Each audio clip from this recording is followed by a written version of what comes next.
Thoughts for today, number 2. We are raising children, not houses. Actually, tayong mga mami, gusto natin maganda na malinis at maayos palagi ang bahay. Pero sa totoo lang, sobrang hirap panatilihin na malinis ang isang bahay sa buong araw. Aminin nyo, mga mami. Sa paglilinis lang, nauubos ang oras mo kaysa sa mga importanteng bagay. Magmula nang bumukod kaming mag-asawa, na-realize ko na sometimes you can't win them all. Siyempre, andyan yung malinis na bahay, pero nauubusan ka ng oras sa sarili o sa anak mo, 'di ba? So, for me, ang daming bonding with my kid, pero parang dinadaanan ng bagyo ang bahay. Malinis ang bahay at maayos ang anak, pero nagkakasakit ka naman sa pagod kasi you want to do it all, 'di ba?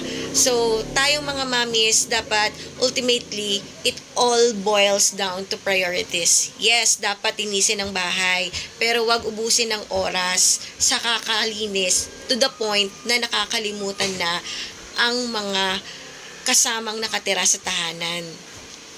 So, for me, okay lang na gumala o matulog ng may mga kalat. For me, as a mommy, mga mamshi, okay lang na makipag-bonding sa anak kahit tambak ang hugasin at labahin. 'Di ba?